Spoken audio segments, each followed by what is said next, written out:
আপনি দিনের বেলা উপরের দিকে তাকালে একটা সূর্য দেখবেন। এই সূর্যটা আকারে আকৃতিতে দেখতে মনে হয় যেন একটা ভাতের প্লেটের সমান, তাই না? আসলে কি এত ছোট না? বিজ্ঞান আমাদেরকে ধারণা দিয়েছে যে এই সূর্যটা এই পৃথিবীর চেয়ে 13 লক্ষ গুণ বড়। সুবহানাল্লাহ বলেন। কত বড়? 13 লক্ষ গুণ বড়।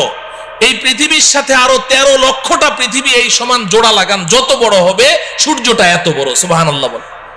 প্রশ্ন হলো, এত বিশাল সূর্য দেখা যায় এত ছোট একটা ভাতের থালার সমান, ঘটনা কি? এত ছোট কেন দেখা যায় বলেন তো?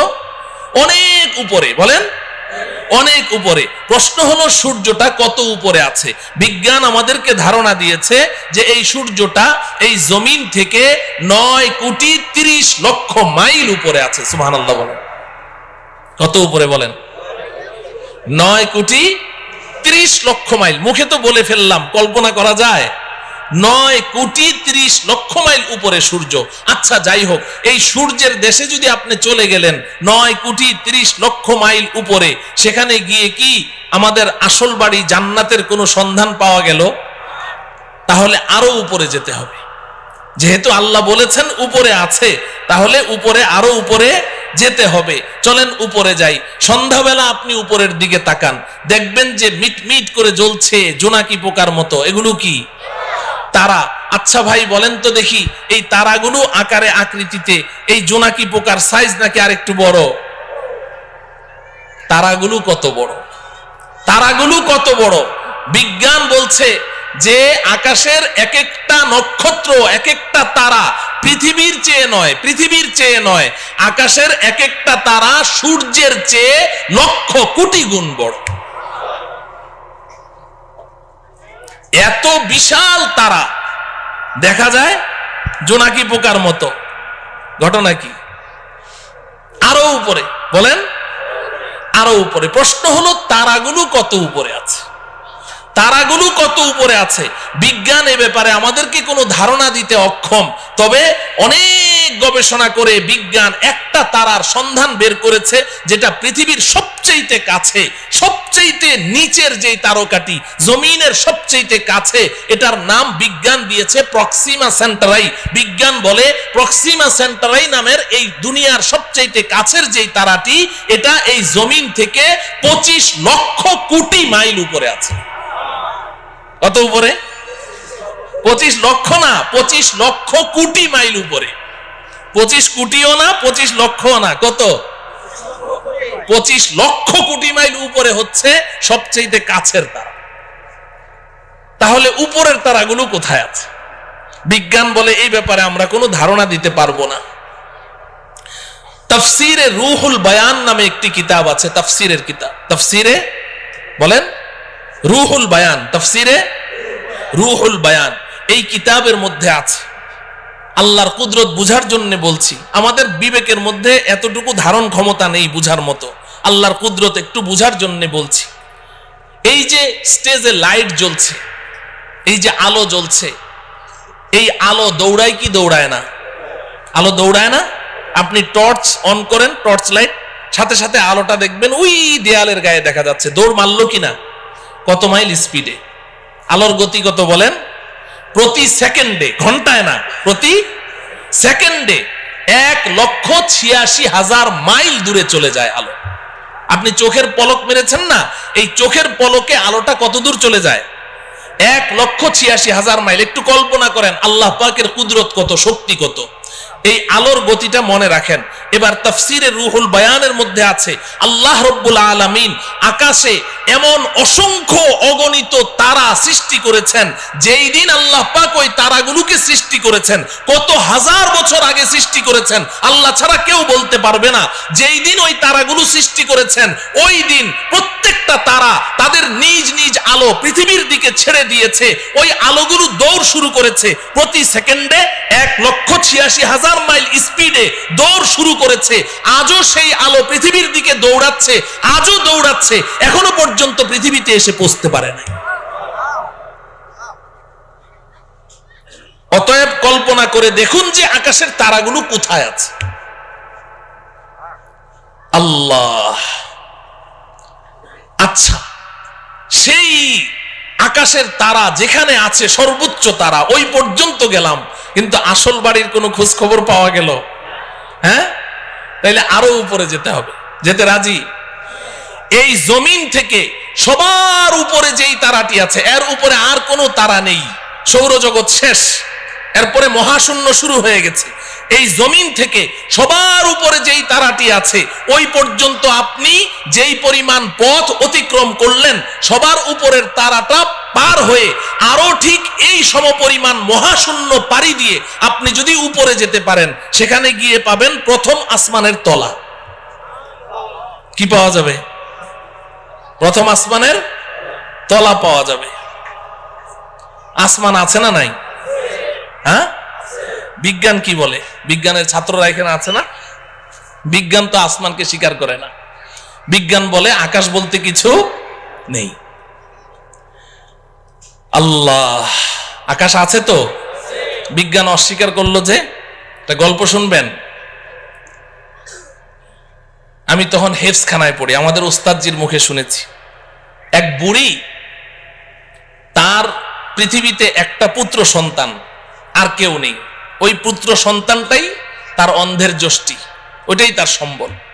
অনেক শখ করে ওই বুড়ি তার ছেলেকে বিয়ে করিয়েছে, তবে পুত্রবধূ সর্বসাকুল্যে 1.5 হাত লম্বা। কত? 1.5 হাত লম্বা মানুষদেরকে আপনারা কি বলেন? বামুন, বাইটটা। আচ্ছা বলেন, বামুন বলেন। ওই ময়মনসিংহের ওইদিকে বামুন বীর বলে, তো বাইটটা। এখন 1.5 হাত লম্বা পুত্রবধূ। তো একদিন বুড়ি পাকঘরে বসে রান্না করছে, তরকারি চুলায়। এখন পানি ঢালবে, কলসি নাড়া দিয়ে দেখে 1 ফোঁটা পানিও নেই। তো বৌমাকে ডাকলো, বৌমা কলসিটা নিয়ে যাও, পুকুর থেকে 1 কলসি পানি নিয়ে আসো, তাড়াতাড়ি আসো, চুলায় কিন্তু তরকারি, তাড়াতাড়ি আসো। বৌমা পানি আনতে গেছে তো গেছে, আধা ঘন্টা পার, বৌমা আর আসে না। বুড়ি চিৎকার করে বলছে, বৌমা পানি আনতে তো 5 মিনিট লাগে, তুমি আধা ঘন্টা পর্যন্ত করছোটা কি? তরকারি পুড়ে ছাই, আজকে কপালে আর তোমার খাবার জুটবে না, তুমি গেলে কোথায়, মরলে নাকি? বৌমা পাশের রুম থেকে চিৎকার দিয়ে বলে, আম্মা আমি 5 মিনিটেই তো পানি নিয়ে এসেছি, তো দিচ্ছ না কেন? ওই আম্মা একটা অ্যাক্সিডেন্ট হয়ে গেছে। কি অ্যাক্সিডেন্ট হলো? বলে যে আম্মা বিয়ের সময় আপনি না আমাকে একটা স্বর্ণের চেইন দিয়েছিলেন। বলে হ্যাঁ, ওই চেইনটা ছিঁড়ে কলসির মধ্যে পড়ে গেছে। তো হয়েছেটা কি? কলসির মধ্যেই তো পড়েছে। কয় যে আম্মা হ্যাঁ, কলসির মধ্যেই তো পড়েছে, তুমি নিজে দেখেছো? বলে আমি নিজের চোখে দেখলাম কলসির মধ্যে পড়েছে। তো তাহলে এক কাজ কর, তোর মাথায় কি বুদ্ধি শুদ্ধি নাই? তুই এক কাজ কর, কলসির মুখ দিয়ে হাতটা ভরে দে, কলসির তলা থেকে চেইনটা তুলে নে, পানিটা চেঞ্জ করে নিয়ে আয়, আর না হলে 5 মিনিট সময় বেশি লাগবে, তুই আধা ঘন্টা পর্যন্ত করছিসটা কি? বৌমা পাশের রুম থেকে চিৎকার দিয়ে বলে, আম্মা এই মাত্র আপনি যে বুদ্ধিটা শিখাইলেন, আমি আধা ঘন্টা থেকে ওই কাজেই ব্যস্ত আছি। কিন্তু আম্মা বড় আশ্চর্যের ব্যাপার, আপনার কলসির তো তলা নাই। আপনার কলসির কি নাই? তলা নাই। বুড়ি পাকঘর থেকে বলে, বৌমা কলসির তলা তো কলসির তলার জায়গায় ঠিকই আছে, তুই যে বামন বীর বাইটটা, তোর হাত খাটো ওই পর্যন্ত যায় না। বলেন ঠিক কিনা? আল্লাহ রাব্বুল আলামিন কোরআনে হাকিমে বারবার বলেছেন, একটি নয়, দুইটি নয়, আমি 7টি আসমান সৃষ্টি করেছি। আল্লাহর কথা কখনো অবাস্তব হতে পারে না। আসমান তো আসমানের জায়গায় আছে। যে সকল বিজ্ঞানীরা তারা এই আসমানের অস্তিত্বকে অস্বীকার করেছে, তারা তো বাইটটা বামন বীর, তাদের হাত খাটো ওই পর্যন্ত যায় না। এজন্য পৃথিবীর শ্রেষ্ঠ বিজ্ঞানী মুসলিম দার্শনিক, আপনারা সকলেই তার নাম শুনেছেন, মহাকবি আল্লামা ইকবাল রহমতুল্লাহ আলাইহি। নাম শুনেছেন? মহাকবি আল্লামা ইকবাল একজন শ্রেষ্ঠ দার্শনিক ছিলেন, শ্রেষ্ঠ বিজ্ঞানী ছিলেন।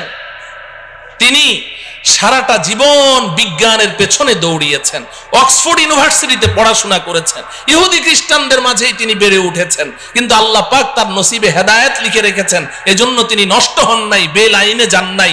তিনি সারা জীবন বিজ্ঞানের পেছনে দৌড়িয়ে জীবনের শেষ মুহূর্তে এসে আত্মসমর্পণ করেছেন।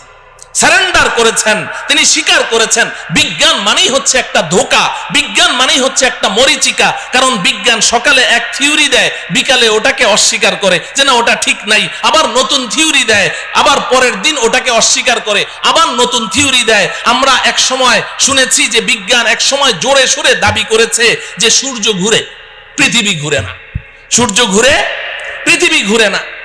এরপর মাঝখানে আরেক দল বিজ্ঞানী কিছুদিনের জন্য আবিষ্কার হলো, তারা এসে বলল যে না আগের বিজ্ঞানীদের থিওরি ভুল। বলে সঠিকটা কি? কয় যে পৃথিবী ঘুরে, সূর্য ঘুরে না। এখন বর্তমান দুনিয়ার সমস্ত বিজ্ঞানী প্রায় একমত, তারা বলে আগের দোনোদল বিজ্ঞানীদের থিওরি ভুল। বলে সঠিকটা কি? কয় যে সূর্যও ঘুরে, পৃথিবীও ঘুরে। বলে কি বলে না? এখন বর্তমান বিজ্ঞানের দাবি কি? সূর্যও ঘুরে, পৃথিবীও ঘুরে।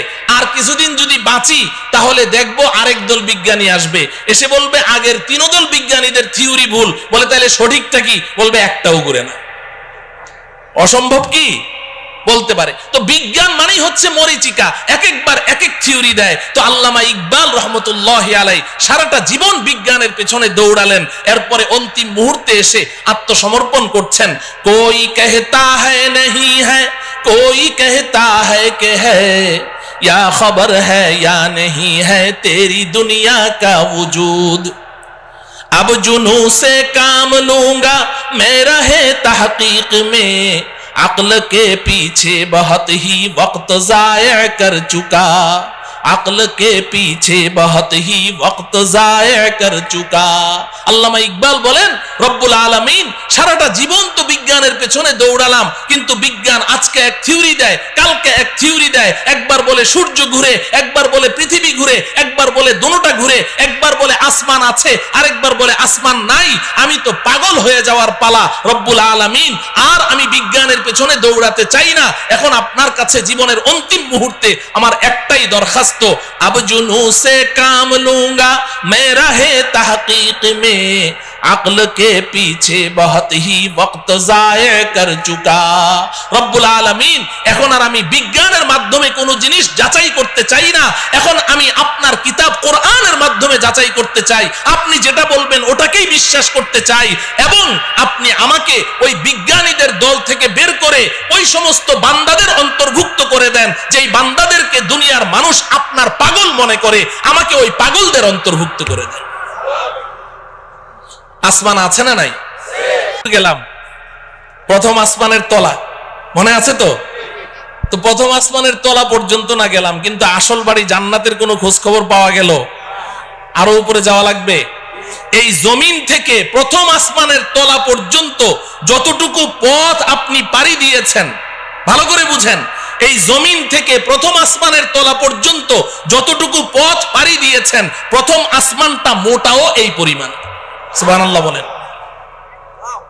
প্রথম আসমানটা মোটাও এই পরিমাণ। এরপর প্রথম আসমান থেকে দ্বিতীয় আসমানের দূরত্ব এই পরিমাণ, দ্বিতীয় আসমানটাও মোটা এই পরিমাণ। এইভাবে আপনি উপরের দিকে যেতে থাকেন, তৃতীয় আসমান আবার মহাশূন্য, চতুর্থ আসমান আবার মহাশূন্য, পঞ্চম আসমান আবার মহাশূন্য, ষষ্ঠ আসমান আবার মহাশূন্য, সপ্তম আসমান। এই জমিন থেকে সপ্তম আসমানের ছাদ পর্যন্ত যতটুকু পথ আপনি অতিক্রম করেছেন, সপ্তম আসমান পার হয়ে আরো ঠিক এই সমপরিমাণ মহাশূন্য পাড়ি দিয়ে আপনি যদি উপরে যেতে পারেন, সেখানে গিয়ে পাবেন সিদরাতুল মুনতাহা। কি পাওয়া যাবে? সবাই আমার সাথে বলেন সিদরাতুল মুনতাহা। সিদরাতুল মুনতাহা এই নামটা মনে রাখতে হবে, বাড়ির ঠিকানা তো সিদরাতুল মুনতাহা। এবার আল্লাহ রব্বুল আলামিন আমার আপনার আসল বাড়ি, আমার আপনার আব্বা আম্মার বাড়ি, আমাদের পৈতৃক সম্পত্তি জান্নাতের ঠিকানা বলে দিচ্ছেন। ইনদা সিদরাতিল মুনতাহা ইনদাহা জান্নাতুল মাওয়া। এই দুনিয়ার মুসলমান শুনে রাখো, আমি তোমাদের জন্য, আমার ইমানদার পরহেজগার বান্দাবান্দীদের জন্য আমি যেই বিশাল জান্নাত তৈরি করেছি, এই জান্নাতটা আমি আল্লাহ সিদরাতুল মুনতাহার নিকটে তৈরি করে রেখেছি। কোথায়? সিদরাতুল মুনতাহা। বলেন, সবাই বলেন সিদরাতুল মুনতাহা। বাড়ির ঠিকানা জানা লাগবে না, বাড়ির এলাকার নাম জানতে হবে। আমাদের বাড়ির এলাকার নাম কি? সিদরাতুল মুনতাহা। আল্লাহ রাব্বুল আলামিন বলছেন ওই সিদরাতুল মুনতাহার নিকটে আমি আল্লাহ জান্নাত নামের বাড়ি তৈরি করে রেখেছি। মুহতারাম হাজরিন, আমাদের দেশের কিছু নষ্ট ভ্রষ্ট নাস্তিক দাবিদার কিছু ছেলেরা, এরা এই মাঝে মধ্যে উল্টাপাল্টা কিছু বকাবকি করে কোরআন হাদিস ইসলাম ঈমান সম্পর্কে, আল্লাহ রসুল সম্পর্কে। এই ভ্রষ্ট নষ্ট ছেলেগুলো তারা বলে জান্নাত বলতে কিচ্ছু নাই। জান্নাত আছে না নাই?